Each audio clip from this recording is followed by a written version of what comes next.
Welcome again to the Syllable Summer Conference 2012. The weather is nice, but we're inside to make a recording for you about DirectFB on Syllable. And in the previous recording we installed the new Syllable desktop POSIX 7, or actually the new, even newer developer edition. So now we have a new system that we can install some more software on, and I'm going to show you some of our developments from recently, from the past half year since the last conference. Yeah, I've been working on a lot of stuff, among other things DirectFB. And so far DirectFB was included in Syllable Server, our Linux system. And a number of years we chose that as the basic graphics subsystem for Syllable Server. We haven't done very much with that yet because Syllable Server is still a console system.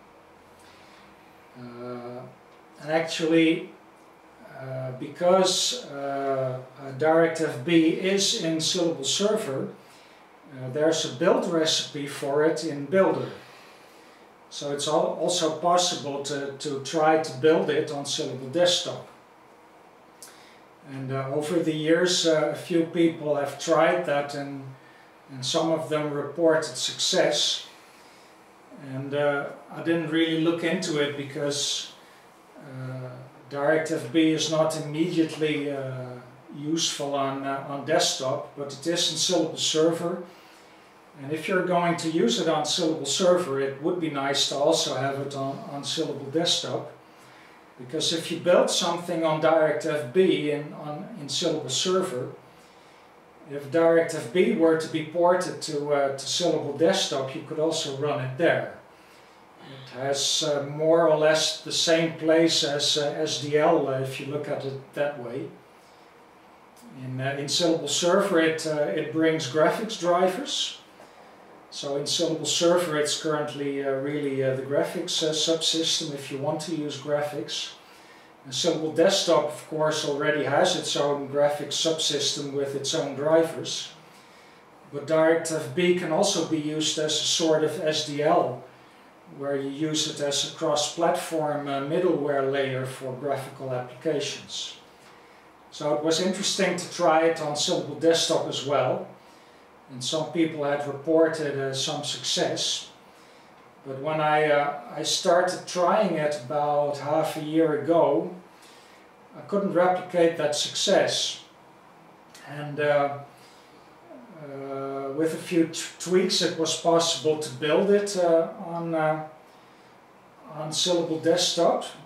Actually a lot of work needed to be done on the Syllable toolchain to generate shared libraries, because automatically generating shared libraries in common open source software is actually quite tricky, because it depends on the entire GNU tool chain, on the GNU auto tools, autoconf and automake, and that in turn depends on the M4 macro system, which is used for hardly anything else. And for generating shared libraries you need a libtool as an extra, and all those things need to work together perfectly to detect that a system supports shared libraries. And this is all an incredibly complex, messy toolchain, and there's no problem at all with making shared libraries on Syllable Desktop, because we ported the GNU C compiler and the assembler, the binutils, and we support making shared libraries on Syllable from the start.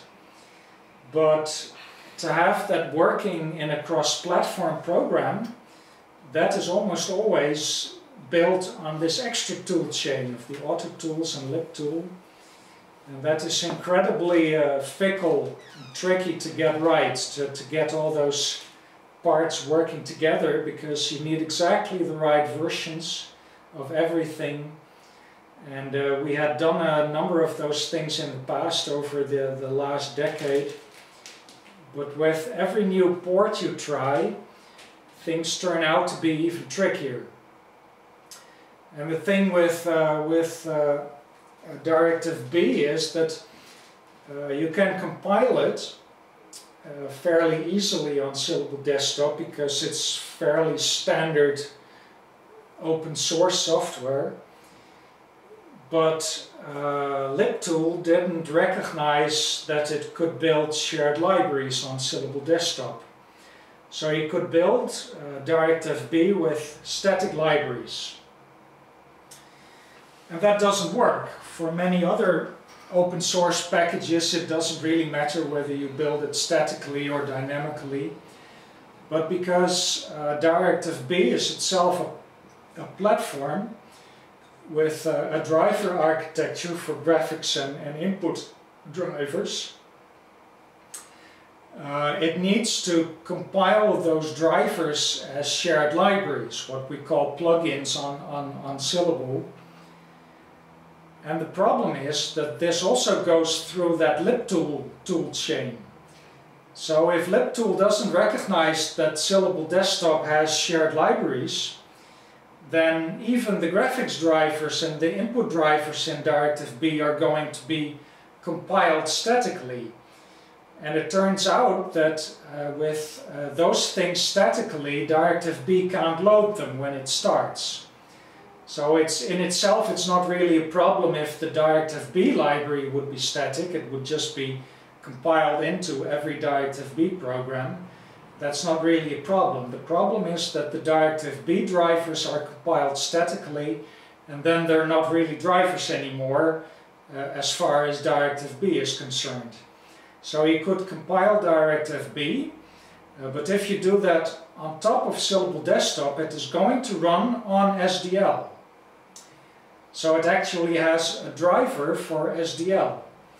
And if you started it, it wouldn't be able to load that SDL driver. So you can compile it, but you can't run it. So that was the first thing to fix, the whole Syllable toolchain for generating cross-platform shared libraries with libtool and the whole stack under it. So I did a lot of work on that to get that right, because we had some support for that in the past, but those versions were all out of date and they were too old for DirectFB. So I had to update that whole tool chain, and all those parts change again and again over the years for no obvious reason, but you have to port them again. And because it's incredibly complex, messy software, really to do a very simple thing, that's an awful lot of extra work to get a port working. But anyway, I got through all that, and we had to do that anyway for lots of other things. So we needed a new libtool stack anyway, and that work is now all in Builder. And on top of that, I continued the port of DirectFB, and I got further with it. And we'll install it on this new Syllable Desktop POSIX 7 installation.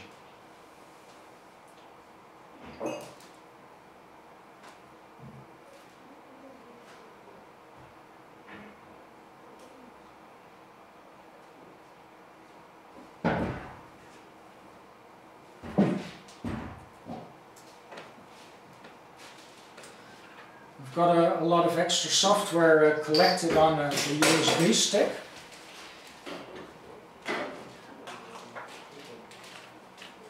So I'll mount the stick to get at it.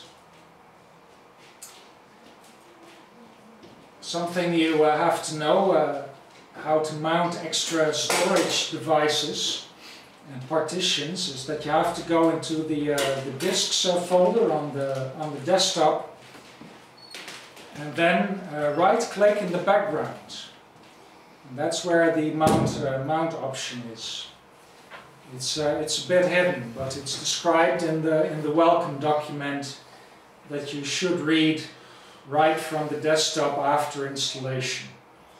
And then you know how to mount extra partitions and also USB sticks. A CD, for example, here are all the extra partitions. But sometimes there are problems with mounting extra stuff.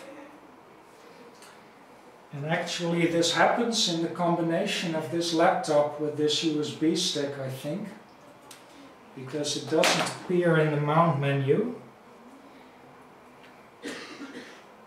I'll try it one more time, but I will probably have to copy the files on another system.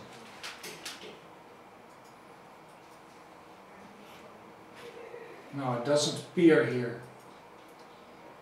So that's a complication that you can have on Syllable desktop, and an inability to mount some USB sticks. It really depends on the USB controller and on the USB stick.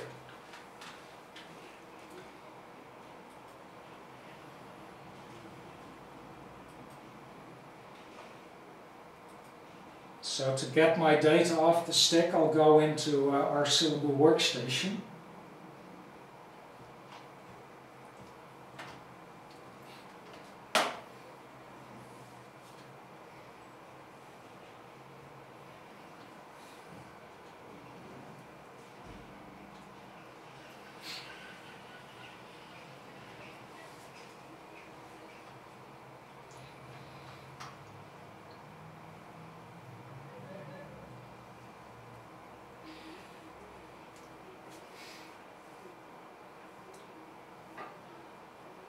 Which is starting here.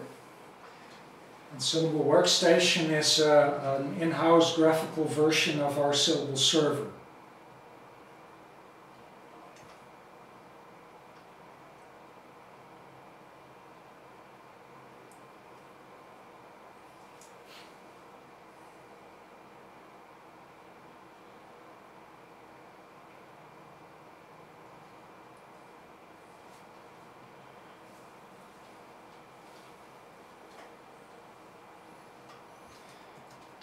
I'll log in the console,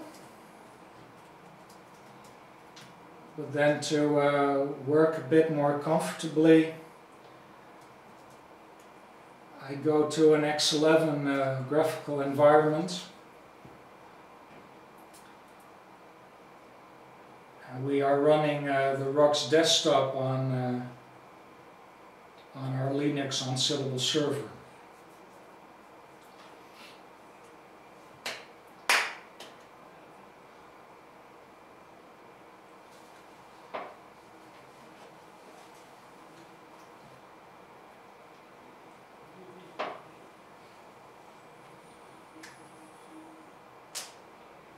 Go to a bit more readable resolution for the beamer.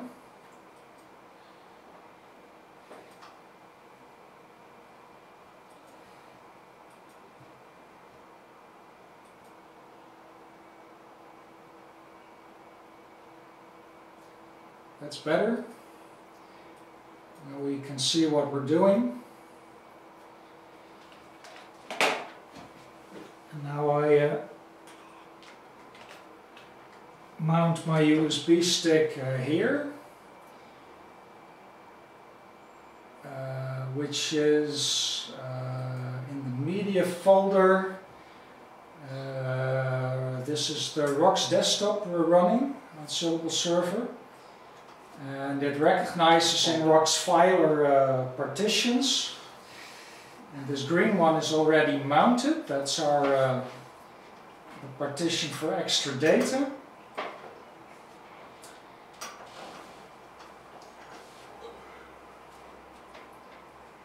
And under here should be my USB stick. Yes. And let's check how much free space we have.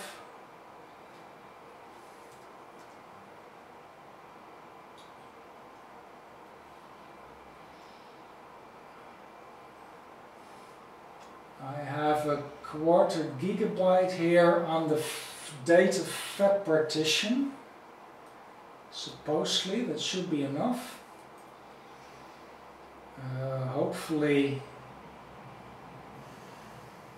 Hopefully for the entire demo I only need the desktop folder.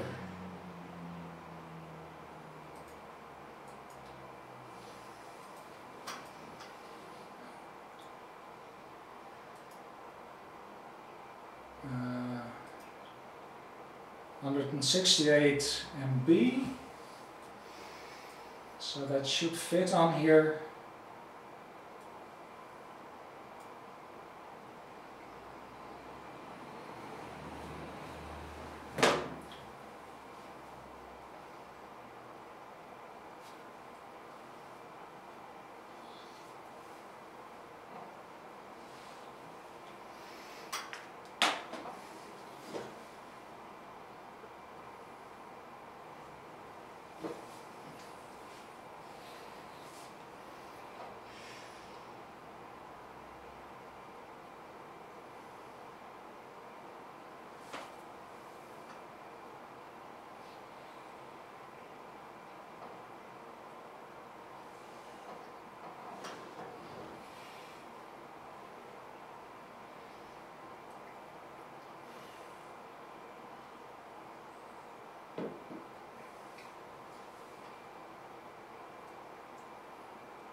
Okay.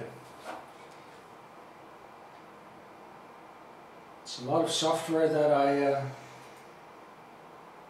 prepared. So let's make sure it's written out.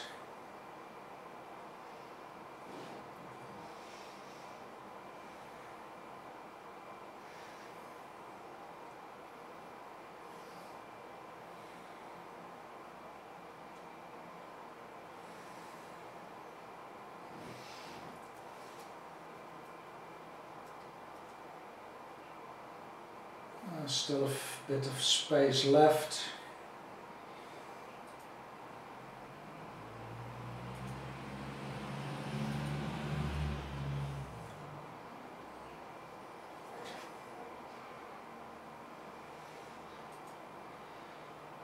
I want to unmount the USB stick.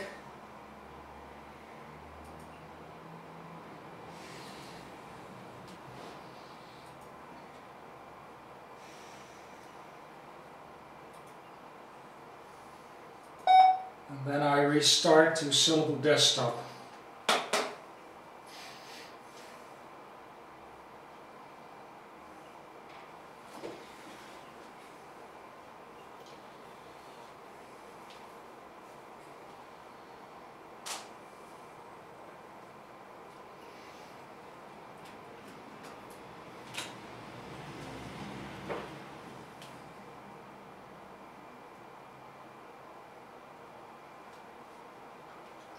Even the USB stick is hot from this copy operation.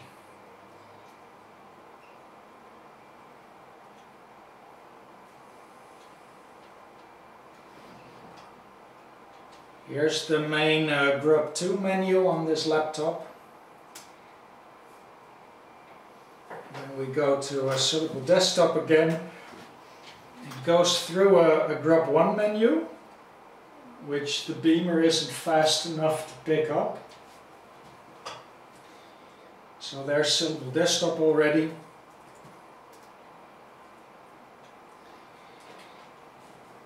Now we can go into the mount dialog under the disks folder, and then right click and then mount, because now we copied it to the data fat partition, which we remember from the previous recording when we installed Syllable. The extra fat partition is partition 7. So if I know that, I can double click it here to mount it. And here we have the same partition we just had in Linux. And here's the desktop directory that I copied.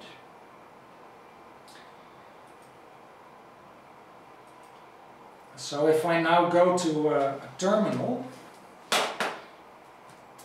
and from there I go into the mounted partition, the fed data partition, which was automatically mounted. Well, I can show it. If we go to the root, you see that it's mounted automatically under no name, because it doesn't have a disk label apparently. So if I go into there, I see the desktop folder that I just copied.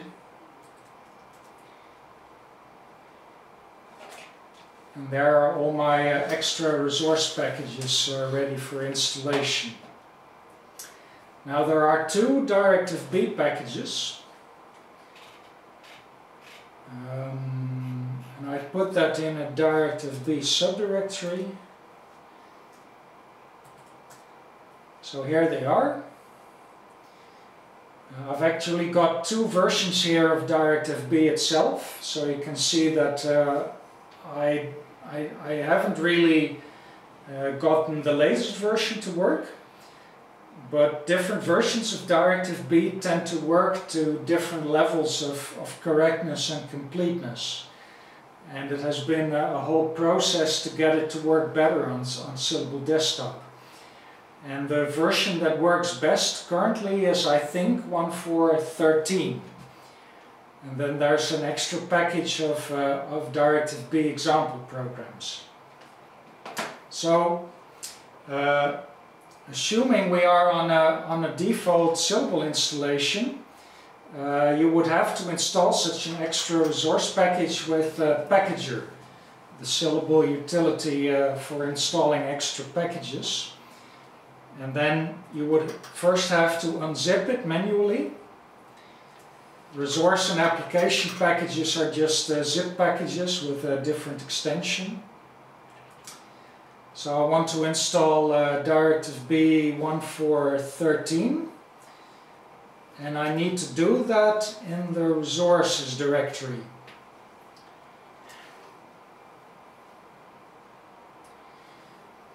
And after unpacking it, you have to register it with Packager.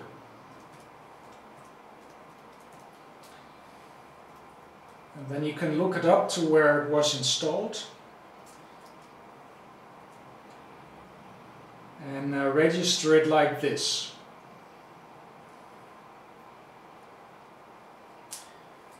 So DirectFB is now installed. But actually, we installed the developer edition earlier, so Builder is also installed here. And that means that I can install a resource package in one step instead of two with Builder.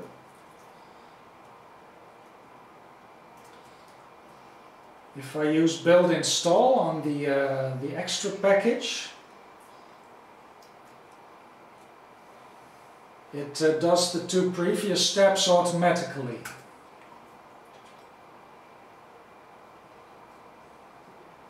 It tells you what it does, so you see that it does exactly the same automatically as I just did manually. It uses the very same unzip command and then the same package register command with a slight variation in the format of the parameters. It still uses the USR directory, which is the old name for the resources directory. And actually they're currently synonyms, but in the future Syllable release we're going to split the USR and the resources directories. But currently they're still the same. So we now have example DirectFB programs installed. And look, although it said USR, they're really also in the resources directory. And there's programs subdirectory in there. And there you see all the example programs. Now let's try to start one, or actually there are also example programs in DirectFB itself.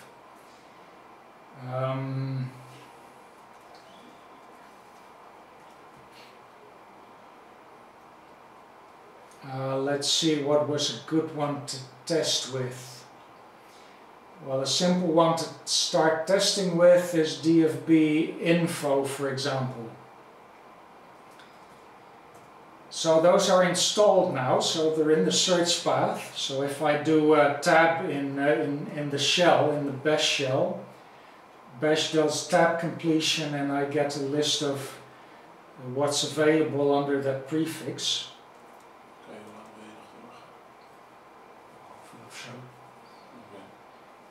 Here's the DFB info program looked up from the command prompt.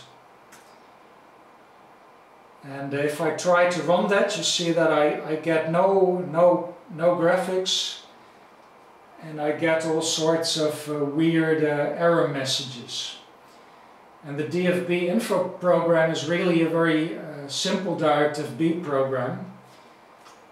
And you already get a number of scary error messages on this, very low level. It starts with a threading error message, and then a memory mapping and unmap error messages. And this is what I got when I leave the door open, please. Open, please, open. It's very hot in here. Thanks.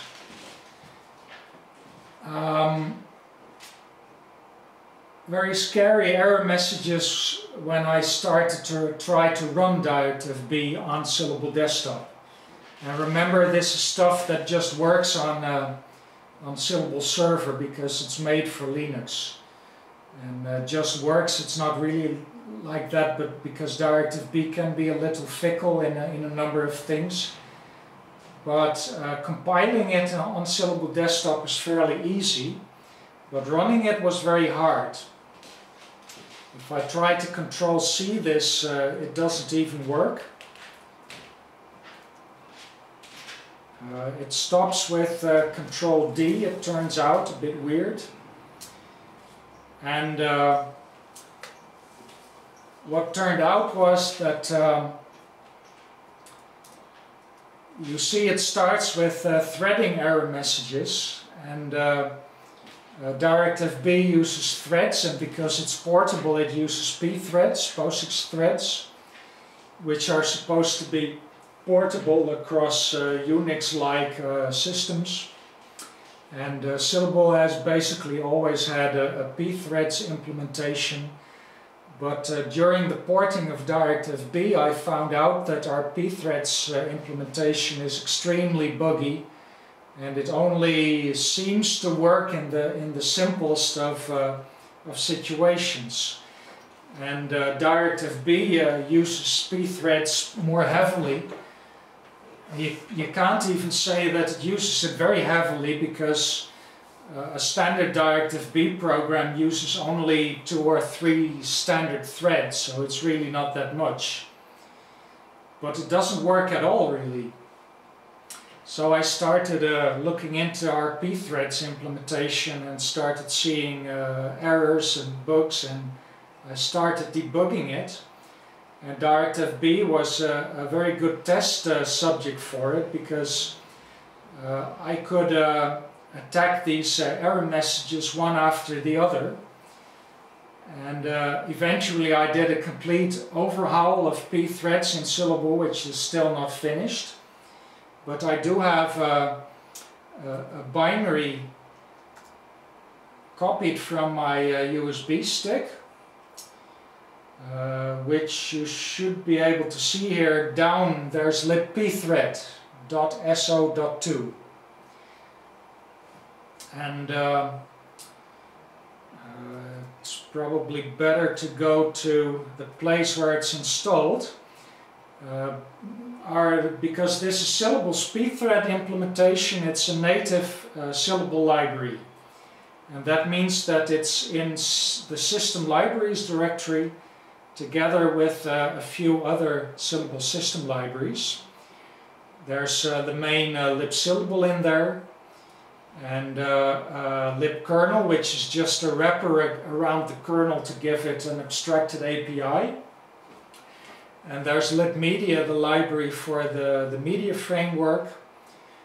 And there's the DL, which is also a wrapper library for the POSIX interface for loading shared libraries, which is really implemented in the Syllable kernel. So libdl is also a wrapper library, a bit thicker than libkernel, but still a wrapper library mostly. And there are a few symlinks to ported libraries for early booting. There's a symlink to the C library and to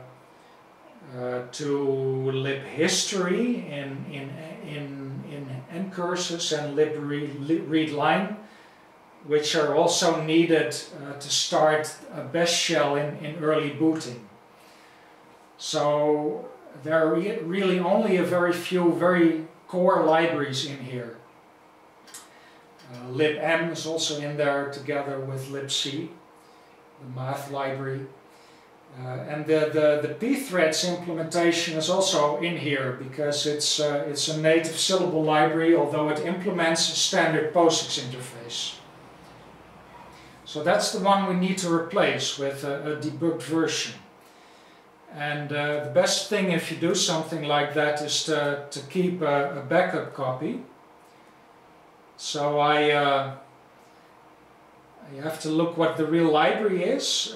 .so is a symlink, so so.2 is the real library. And I'll rename that. And as a convention I put an underscore in front of it to denote that I moved it away temporarily. And then I copy in my debugged and overhauled version from the data partition that I copied.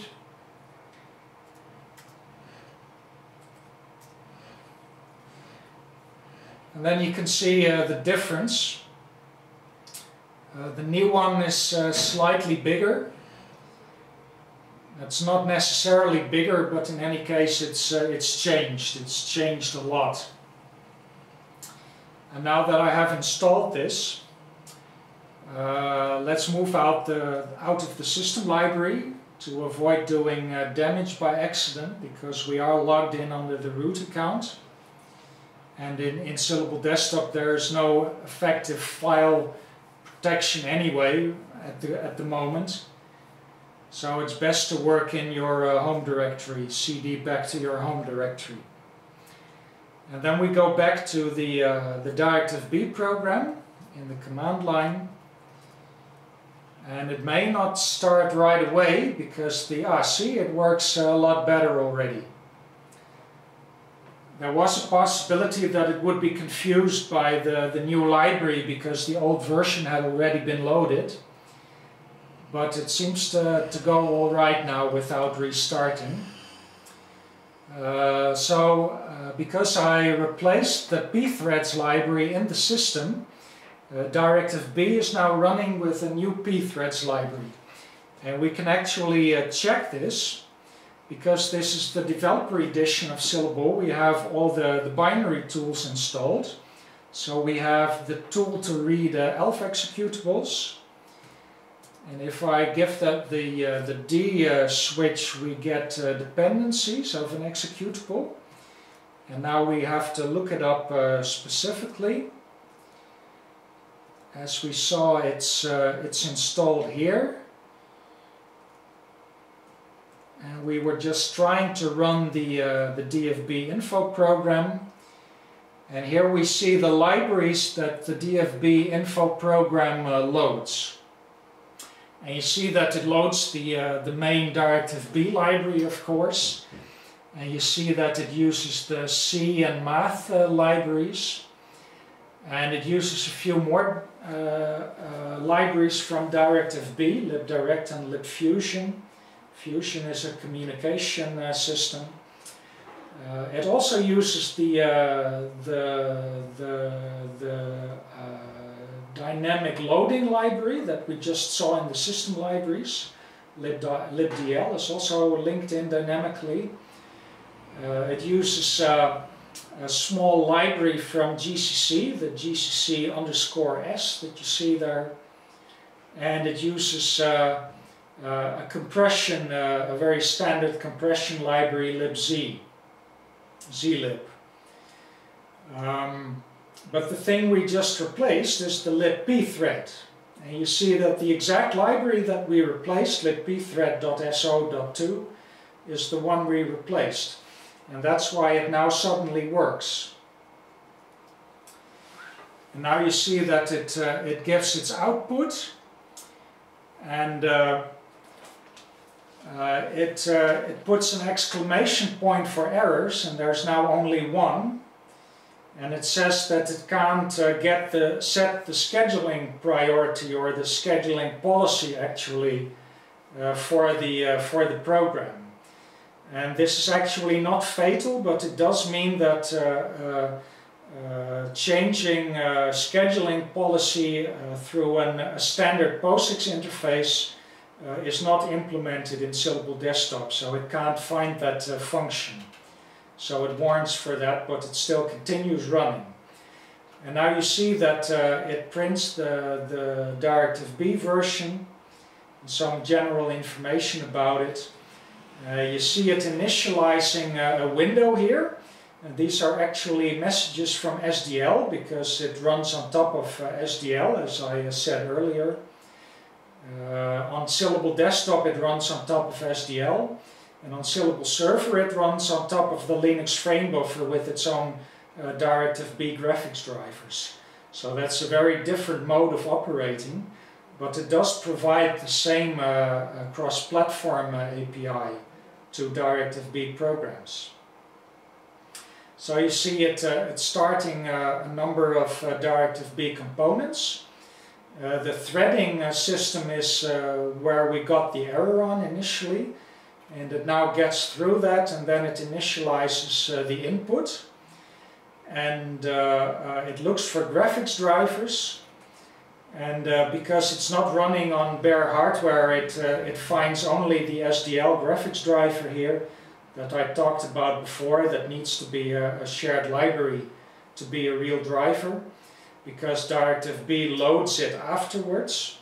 That's why it needs the libdl library for. And then it initializes another thread, and then another one.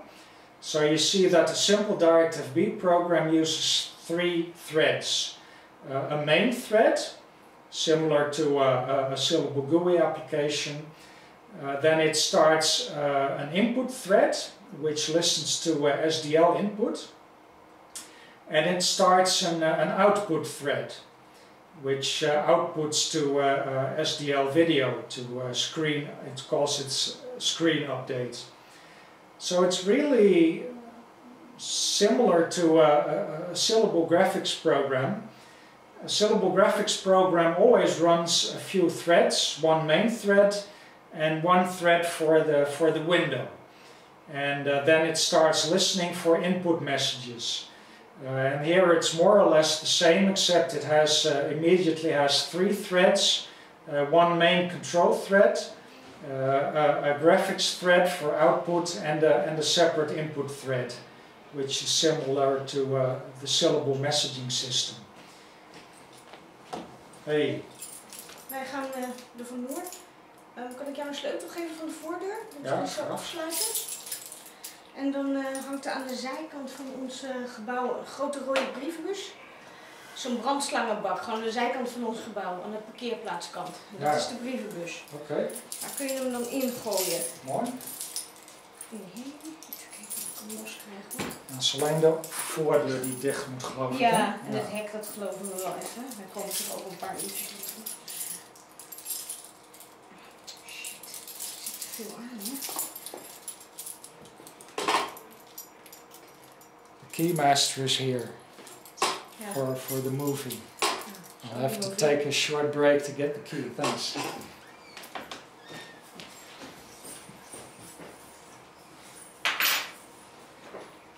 Okay, I got the key to the van, to the whole building actually. So we're in overtime here on this sunny summer day making this movie for you. And we see that DirectFB can now initialize all its components. When it has started those 3 threads on top of Syllable P threads, it initializes a window manager. It has 2 built in. It's probably using the default one here, but it doesn't even start a window, or in any case it's so fast that you don't see it, but it takes their parameters. So it sees that it's running on an SDL screen. Within Syllable Desktop that would be an SDL window, not the entire screen. And that screen has a layer, and these are all the basic parameters that DirectFB layers on top of a graphics driver. Here's some information about the DirectFB keyboard, which is wired to the SDL input. And there you can get keyboard input and basically also mouse keyboard, and DirectFB and SDL are prepared to do joystick input, but there are basically no joystick drivers on Syllable Desktop yet. But this software is prepared for it.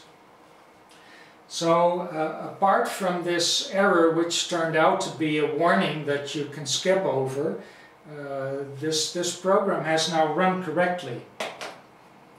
But it's a very simple one, one that doesn't even show a window. Now let's see what else is in there. I have to remember which ones were interesting. Layer gets some information about layers, but it's really the same sort of information that we saw just then. The default window is of size 640 by 480. 16 bits color depth, but this Syllable is installed. It should be running in 32 bits color depth, so SDL is going to convert that, because it tells DirectFB that it's running in 16 bits color depth. There are some intricacies to this coordination between these different subsystems. I think screen gave some extra information. Well, not really much, but I think you very quickly saw an SDL screen opening. You saw it flashing by. So it opens an actual SDL screen, gets some input from it, and immediately closes it again, because it's only interested in reporting the parameters.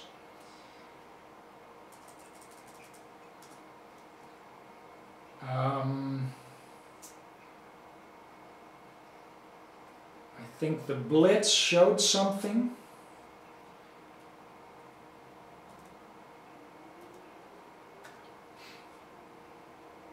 No, not really either.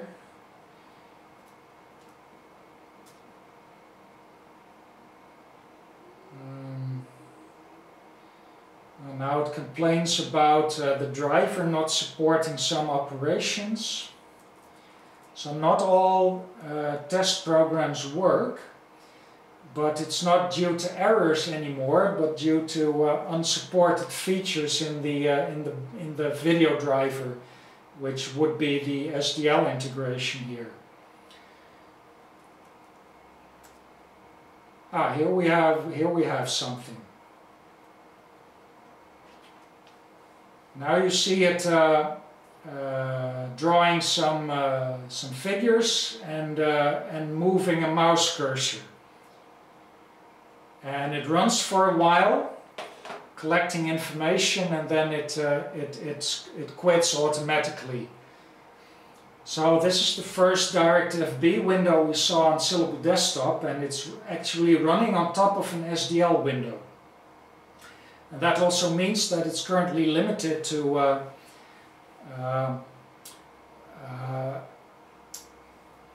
a single window, because the traditional SDL implementation is single window. And if you would want, DirectFB has a built-in windowing system, but if you would want to use that, it would draw multiple DirectFB windows inside the one SDL window. So it's not integrated with multiple native Syllable windows at the moment. But you see that it can run these test programs as far as the SDL backend supports it. And there are no real show-stopping errors anymore along the way. And that was not the case. Each time I got a slightly more complex test program working, the next more complex test program generated new errors. And almost all of them turned out to be in Syllable's pthreads implementation. So I had to fix a lot of bugs. And eventually pthreads is completely overhauled, and I've got it at a level now that I don't think I've had any threading errors anymore in DirectFB. Some test programs still don't run, but due to other missing features, not anymore due to pthread bugs. So let's look at some more extensive test programs. These are the programs from the extra DirectFB examples package that we installed earlier.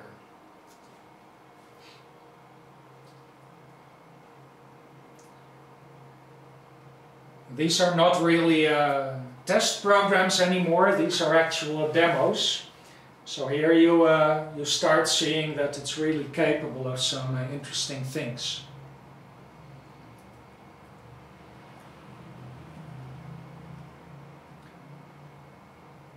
Most of these 3D demos have some standard keys. So I just tried the space bar, and it turns out that that switches to a wireframe mode. And if I press spacebar again, you get a texture mode again. And usually you can also rotate it with the cursor keys, but this doesn't seem to do it. So it's only a wireframe or texture-filled mode. Usually the escape key quits such a demo. Well, a number of these demos still don't work, but we can try to find a few more.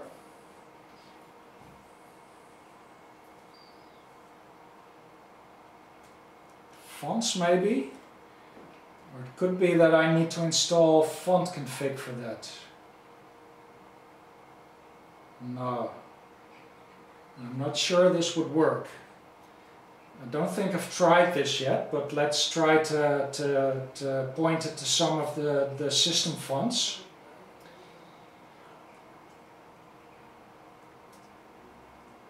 Deja vu are their standard fonts.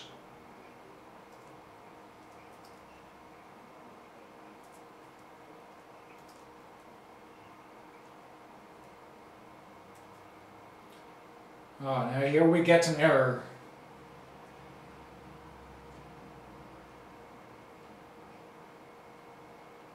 No, I don't know what this is. It somehow doesn't recognize the font, so I haven't tried this demo yet. About half of them at least don't work. BogleMips also worked on porting DirectFB, so in the past half year we worked together on the Syllable forum. And he once said that he got this one to work. I don't know if it works here. No, it doesn't work here. So that's one of the mysteries, that I've done a lot of bug fixes, but I haven't got this one to work yet. And according to BogleMips, he got it to work once. So this is one that I have to debug further. This screen locking error is one of the things that still appears regularly. Now, flip maybe. that does something, although I don't know what. I'm sure it's supposed to do more than this, so it does something that's not coming out. So one that works half.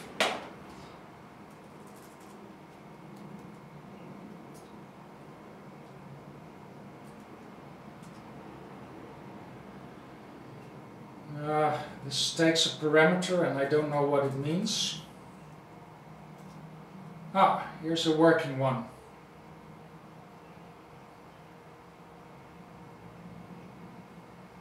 So it's really a lot of work to get DirectFB ported to Syllable completely. And this is only running on SDL. If you would want to really port DirectFB, you would want to write native Syllable drivers for it, so that it can use multiple windows, for example. And maybe a little hardware acceleration through Syllable's drivers.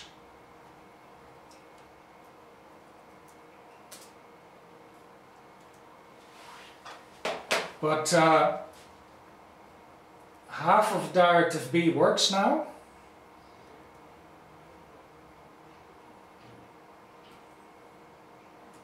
And it led to a lot of bugs being fixed in Syllable speed threads, which are used by a lot of portable software. So that is going to benefit many more programs, because only the very simplest cases of pthreads use worked so far.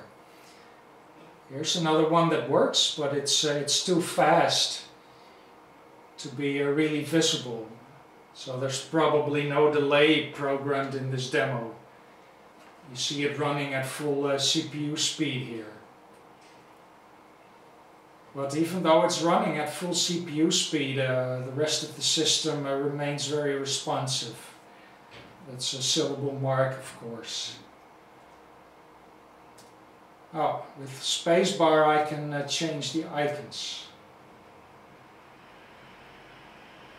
Oh, I can make it slower with the cursor keys.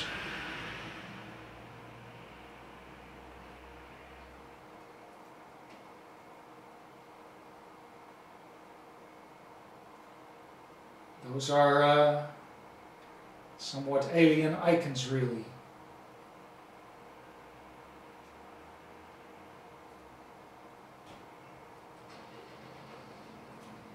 Oh, it's not so bad. So DirectFB is really a quite nice graphics system, if you get it to work.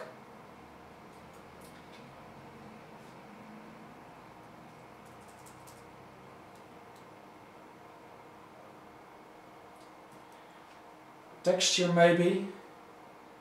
Oh, this is one that dumps core. This is what I had a lot during debugging. You get a crash. This is one of the... this could still be a threading bug, because this ends with the memory mapping error in glibc that we saw in the very first example when the pthreads library hadn't been replaced yet.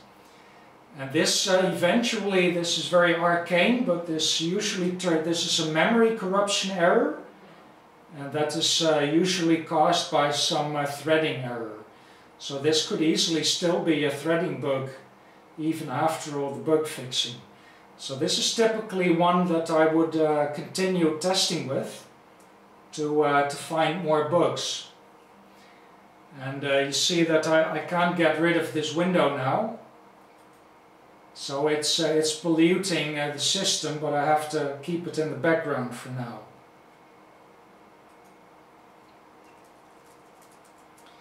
So this is what I've been doing for several months, testing all these little programs and getting these scary errors and then researching them and fixing bugs. Particle sounds interesting. That's another, it does something. Oh, this is a nice one, I remember this. And nice standard particle demo. This is the kind of stuff that looks really nice in modern graphics. Now remember, this is still all running on 2D hardware, because obviously the video chip in this laptop can do 3D, but not in Syllable Desktop, because we don't have a 3D subsystem yet, except for MISA and PicoGL software 3D. So this is actually also software 3D, but implemented in DirectFB. So it's quite possible that a demo like this would usually be done in 3D hardware operations, but DirectFB has software fallbacks for them, so that you can still run such a program only slower, but with much the same effects.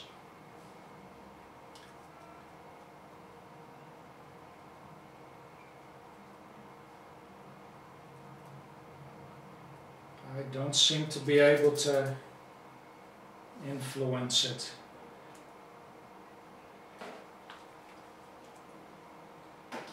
Except with escape it fades out. See if anything else works.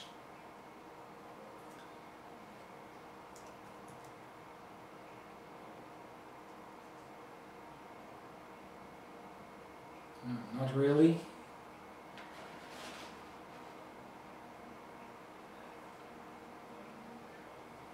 Doesn't say what the problem is, but it probably should have shown more. Or it's just a stress test, of course, it's possible.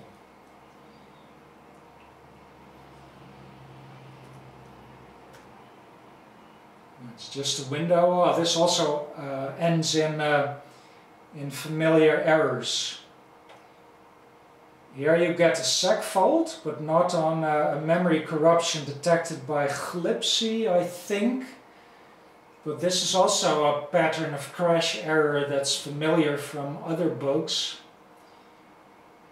You get a signal 11, which is a segmentation fault.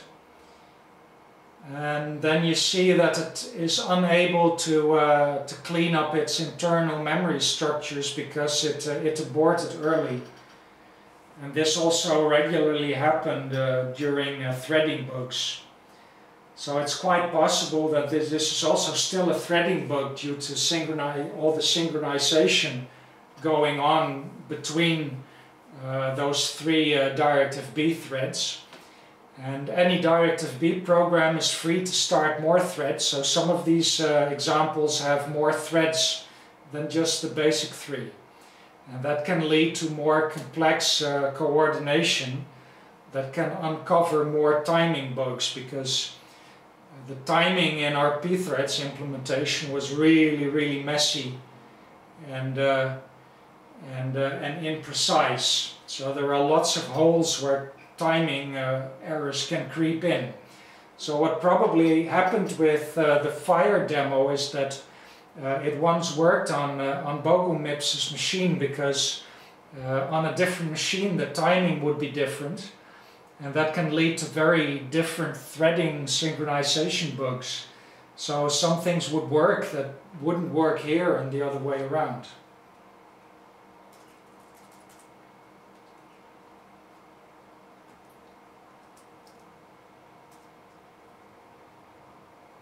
This is stuff that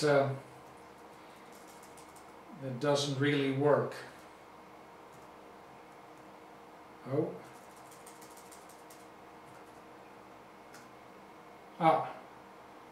This is a compositing demo, but it's already giving failures at the end. This is yet another failure, not a fatal one, but probably incomplete support for some operation.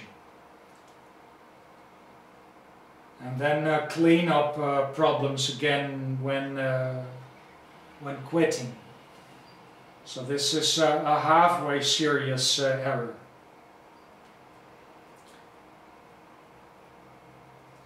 So about half of these demos work.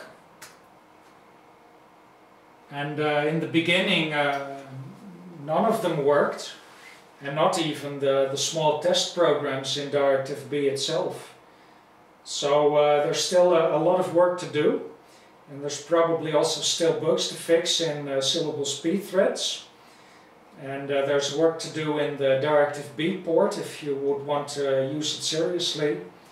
But we're a lot farther than in the beginning, because in the beginning basically nothing worked.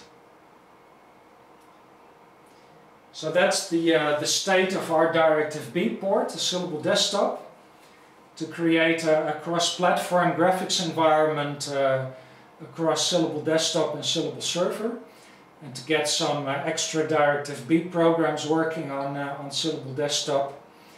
And at the same time, this is the state of Syllable's p-threads improvements. So that's what I'd like to conclude the DirectFB movie with. Thanks. And thanks to BogoMips for helping during the testing of the DirectFB port.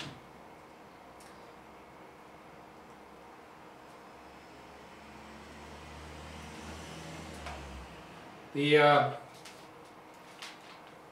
window is still going in the background, and you actually see a new problem now, because one of the other demos that crashed must still be running in the background, because we're at 100% CPU now, and that's a fairly dangerous situation because it can exhaust other resources within Syllable. And if you were to use the menu to quit the system now, it wouldn't respond. So in a situation like this, you have to use Ctrl-Alt-Delete once.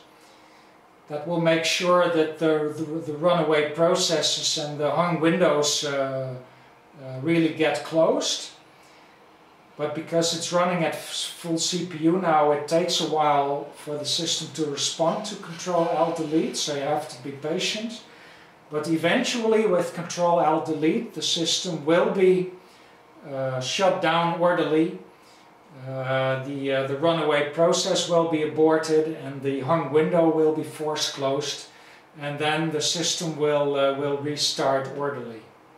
So that's what's happening now out of the sight of the beamer. So that's how you clean up after a testing session like this. So that really concludes this movie. Thanks.